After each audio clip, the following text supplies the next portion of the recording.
I'm Dr. Pascarella. Welcome to Pockets of Excellence. Today we have Mr. Turner along with his class, our culinary program, and we're here to talk a little bit about what we do at the high school. For the audience, we maintain a comprehensive high school, which means beyond the core subject areas, we provide students with opportunities in other areas. In this particular thing, in the applied arts and the culinary arts. And there's a restaurant program that's been here for a number of years. And my guess is many in the community, although may have been exposed to their products, but they really don't understand how it's put together and the interest and the time students play in the role of producing the products that they do. They run a restaurant here at the high school. I'll have them explain that. They do catering, and they do a lot of other into-school programs for the school system. I'll let you introduce your students, and then we'll go around and talk a little bit. Mr. Turner? I'm Chef Brian Turner, Danbury High Culinary Arts teacher. And how long have you been here? This is my 10th year. And we've, like Dr. Sal was saying, we maintain a 50-seat restaurant in the school. The second half of the year, our restaurant's open to students who come in with a class. And the students in the program run front of the house and back of the house skills, so waiting tables, bussing tables. In the back of the house, they're working as line cooks, prep cooks, and dishwashers. And they get total exposure to entry-level job restaurant skills. And that's every day? Every day. Well, actually, it's Tuesday through Friday. Monday we use as a prep day to get kind of set up for the week. And who does the shopping? It's done through me at the school and a couple of the school students who are looking to go on into maybe more of a restaurant or culinary school. And that's what we want to talk more about. Do you want to introduce students here? Sure. Why don't we start at the right here and we'll work our way down. I'm Elizabeth Morales. I am culinary arts 2. I got into the class because I've always been oriented with food through my family, and I was kind of debating between culinary and physical therapy, but with the classes I was exposed to more of the culinary field, and I was able to make my decision more clear that culinary is where I want to be. And how many classes have you taken in culinary? I've taken 4, and I'm a senior, so that's 1 every year. And they're full-year courses? Yeah. You are? I'm Rachel Burr. I'm a senior here at Denver High School. I was looking to go into the baking and pastry arts field, so I started with the entry-level classes as food nutrition and was introduced to the Culinary Arts 1 and Culinary Arts 2 classes, which enforced my want to be in the culinary field. I'm Felipe De Silva. I'm a senior here. I started off taking food and nutrition sophomore year, and then I took Culinary Arts 1 junior year, and now I'm taking Culinary Arts 2. I'm looking to go into restaurant management. Hopefully going to Johnson & Wales for it. So. All right, I'm Christian Castro, and I'm also a senior here at EHS. I've been cooking since I was 7. Been making dishes on and on forth. You know, I enjoy cooking since I was little. I took classes here at DHS, began with food and nutrition, went my way on to Culinary Arts 1 and baking and pastry. Now I'm in Culinary Arts 2 honors, which is 2 periods long. So I also plan to open up my own restaurant one day, and yeah. Like it. My name is Elizabeth Pena. I am a senior, and I've always loved food. I really love food, so this is like one thing that I love. I love the culinary program at our school. I think it's great for kids who just really want to experience like different things and like learning new skills. So, yeah. And for the audience, as you know, Brian, this goes beyond high school into a restaurant management degree, nutritional degree. So I think the career path for the youngsters could go beyond and should go beyond just the normal cooking classes. Because how many of you studied nutrition and balance and menus and then management strategies? How many have taken business courses along with this? Okay, in terms of, so you could see the diversity of a comprehensive high school providing not only the book information, but then the experiences, and that's what we do a lot of here, right? That's true. I always said that it'd be kind of silly if I had, we have 90 or so kids in the program. And 90 this year? Yeah, and if I said all of them are going to be chefs, because we have students that graduated last year and years past that are nutritionists, banquet planners, event managers, which is all in that hospitality umbrella. So it's not just chefs, and I think that's one of the biggest misconceptions that people think when you take the class. Oh, well, I don't want to be a chef, or I'm going to be a chef for the rest of my life. No, there's tons of other things they can do, and there's lots of other opportunities out there for them besides just being a chef. Like just said, restaurant manager, baking, pastry arts. We got a lot of students who are looking into nutrition, and they'll go take a year or two at another school, as far as like Johnson & Wales or CIA, then move on to nutrition afterwards. So.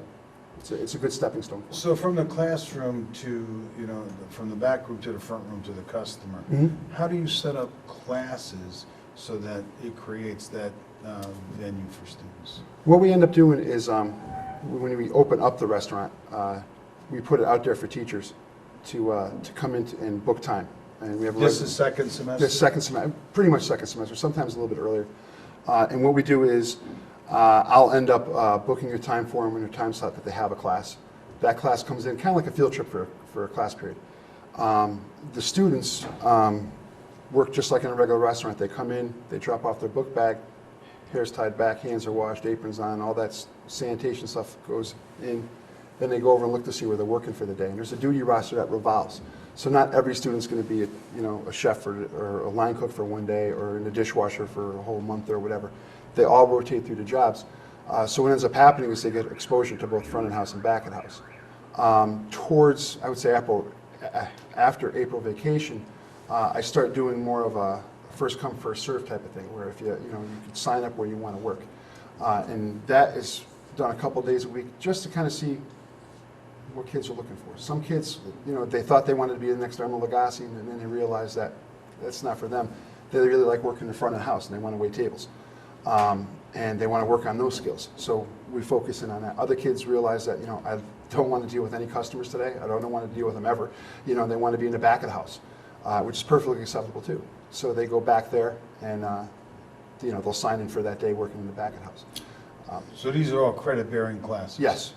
And they spend more, I see the class open before school, after school, so there's a lot more time involved. Yeah, there's students that come in their study halls, lunch periods. We do catering almost any period that we're open. What would you cater to? Well, we've done, just in the past week, we did 100 kids for a buffet breakfast that won an advisory contest that we had here at school. We did a catered breakfast for them. We did one event for an out-of-school catering job where we dropped off stuff for an event. And we have booked for this month, we have a teacher's dinner that we're going to be doing at the end of the month, and a couple other like Christmas parties and things like that. And that all goes to defray cost of the Yes. program? Yeah, the money that comes in, it's cost plus, a little bit of spillage, burning, things like that, dropping. Their students are learning, so we build that into our cost, but we're pretty affordable. So who here participated in one of these events? The catering events? The catering? Yeah. What did you, what's? We all do. You all? Yeah. Yeah, we have. You want to talk a little about to the audience about? Yeah, who's there on Thursday? You were there on Thursday. I see. Well, what we did is I came in during my study hall, and the breakfast was during our advisory period, which is after third period class. So we had first, second, and third to prepare for the breakfast, and during that period we were starting cooking the scrambled eggs, getting the baking going, getting the pancakes, cooking all the pancakes, and then we had to plate all the stuff, get the syrup ready, get the plastics, silverware, the paper plates, get it all carted up and brought down to the cafeteria, and then we served the breakfast to keep portioning equal to the students. Did you find anything particularly challenging doing it, or With that one, not particularly. That was a pretty easy one. that was been pretty Because, easy? well, this year we're Culinary Arts 2 students, and in Culinary Arts 1 we did breakfast, so that's stuff we have a lot of practice with and we're used to doing. So what kinds of events do you have in Culinary too that's different? Much more sophisticated catering? A couple things. We've done a couple, and some of these guys probably haven't experienced yet because they were in Culinary Arts 1 last year. But later on here, we do a lot of people and organizations ask us for donations for gift baskets and things like that. We do a raffle, and a couple of things we do is we plan either a meal or like an appetizer party for 4 people, 6 people, 8 people, whatever it might be, and that gets shipped over to your house, and you just basically either pop it in the oven or take it out and put it So out there's a there. community service Yeah. component to this as well. One of the things we do too is when I start seeing the kids develop, after the holidays or so, when we start getting some of these things, I'll say, Christian, this one's yours. You're on this. Figure it out. What do you want? We need 2 appetizers, a soup, a salad, or whatever. And he comes up with the menu. We kind of work on it from there. Did anybody screw up pretty badly here? On a menu Not yet. that you want to talk about? Not yet? Not yet. Well, that's good. Yeah. I've been in there. Most of the food, most of the time, has been pretty good. I will say that. But there have been times when there's been some experiment. Yeah. You learn a lot from that. Do you find that your schoolmates that are not, classmates that are not part of it, kind of have, like, what are you doing this for? Or have some questions about why you're spending most time? Maybe want to comment about that? Some of my friends that are they want to go into the science field, and they see this, they're like, that's not a real class, but it actually, you have book learning, you have tests, you have, every day you're cooking food for people that get upset if it's not good. There's consequences if you do something wrong. It is a real class, you are learning, and there's consequences from other students, not just your own mistake on your own homework. It's food people are eating. You could get someone sick potentially, and so it's stuff that we actually have to do. What I find rewarding to me as I see people that work in business, the folks that are successful can get along with others, as you just said, because what you do impacts the rest. And when I look in there, I watch them all busy working together. And the feeling I get is, I know you work at that, but everybody has a job, but everybody supports what they're doing. And that skill walking away, you just don't get in a normal classroom at times. That experience of working with a classmate, or taking on when someone can't do, or listening when you'd rather be telling someone how to do it because you've been there before. That whole exchange is something that is hard to get out of a normal classroom. And you walk away with that, kind of unintended, but you do get that skill, which is and just dealing with a customer, that skill, a lot of folks don't have that. So you walk away with a lot that we couldn't provide if you didn't have this program. It's true. In our academic areas. It's close to a real restaurant you can get without leaving high school. And getting paid. And get paid. Well, they keep their tips. Yeah. They keep their tips. So it's one of the perks. Oh, that's And good. occasionally there's a meal that gets left over or something. A mistake I've that seen you happens. do some events, but they have I call it the celebration Oh, the Coda of the Festival. Arts. Yeah. Want to talk a little bit about that? Sure. Culminating activity? We kind of shift gears a lot too in the program, because we'll go from a sit down meals to catering meals to that is almost like running a food truck. We set up a grill outside, and we change our menu around to kind of gear towards the students that are coming here for the celebration of Danbury Arts. So we're doing burgers, dogs, fries to order, and we do a lot of the stuff here. So it's hand cut fries. We make our own burgers, those type of things. So we go from having maybe 150 students in our restaurant in the day to serving about 2,000 people. So it's a big shift How of many gears. dogs did you serve? Last year was almost 1,000, and I'm trying to remember exactly what the hamburger count was, but it was up there. But it was done by about eight or 10 students during different shifts during the day. And it was really successful. I think we had great response back from the community too. They were surprised at what they saw, which was always nice to see. And if the community folks want to get involved with the culinary program, and they want to do something, can they contact you to come Yep, they in can and do it? contact me directly at the school, 203-790-2814. That's the number right to our kitchen. Or they can email me through the school's email system.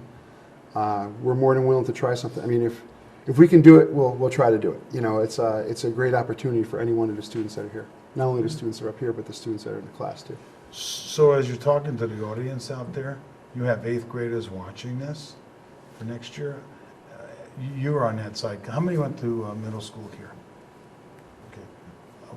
There's a little difference now that when we don't have a culinary program at the middle school any longer.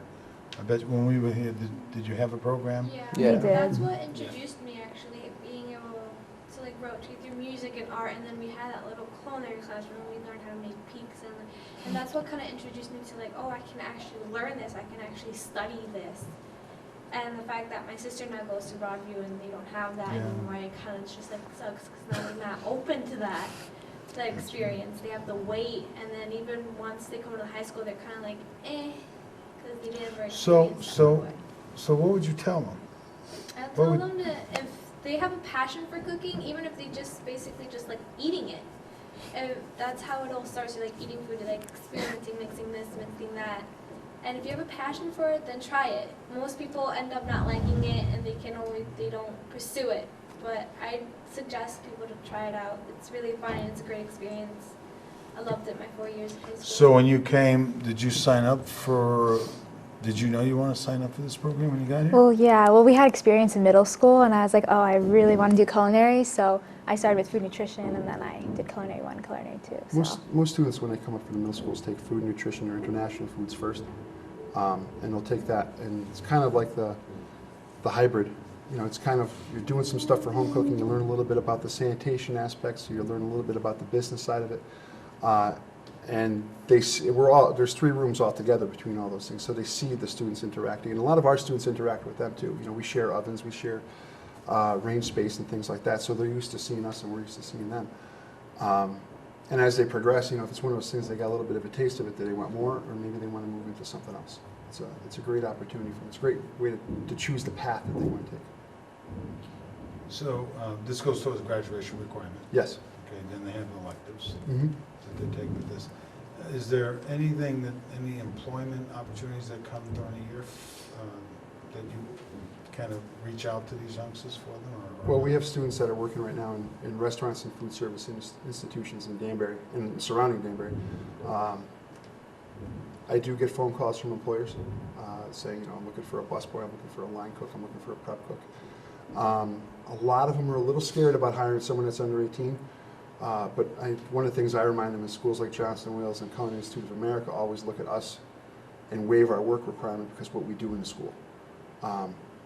Both of those schools have work requirements to get into their programs, and when they look at us, they're like, you're fine, what you're doing here is great. So a lot of times when I tell the employers that, they're, okay, we'll look at them. I know we talked about the next step, you know, the high school is growing and we were looking at little academies. And one of the academies we were thinking about is a culinary academy. And then students leaving with a certificate. You want to talk about some ideas about that? Well, a couple of things we looked at was getting more out into the public, both with our students working in the businesses around town, and also maybe expanding our restaurant so we can, you know, we're doing less maybe of the school-based restaurant work, and more of it's people coming in from outside the public. We're trying to get kids working on their sanitation certificates so they can come out and be a qualified food operator. We're also looking for students to gain some credits for at Naugatuck Valley and at Johnson & Wales and CIA that they can put towards their associate's degrees. So it's kind of like that seamless transition. And to do that, we have to get bigger. You know, we have to get out there and start to do more stuff with at the college level. We have Naugatuck coming in, and we're looking at the middle college concept. They'll come in and offer courses here.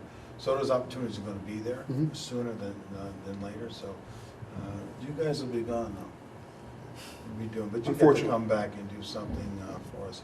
But is there anything else you want to leave with, talking about the program, or this is the time to do it because we're going to close here in a second? Anything? How many? No? It's just a really fun program to do, you know. If you're looking for something to do, you have no idea, try cooking, and if you like it, take it as a career, and if you don't, do something else. But at least if you decide not to do a career, you can always feed yourself. Yes. This is the good Food is part, important. right? Food is always important. It's also really good for experimental, because I know when I visited Johnson & Wales, they said that a lot of people go in like concentrating on they want to be a chef, and then they find out they don't really like that. This is where you can find out you don't really like it before paying for college, and then realizing you want to change your major. And with that, I'll leave you, because that really is our purpose here, is to, even those that go to a post-secondary, whether it's culinary or a regular college campus, change their major 3 times by the time they graduate. So having experiences early in different internships really provides some pathway decisions for students, which we believe is a good thing. So I thank you for tuning in. I think if I were you, I'd take you up on Mr. Turner. I know that lunches here are great, and if you need some special catering, just dial T for Turner. I'm sure it'll help you out. Thank you very much, and goodbye.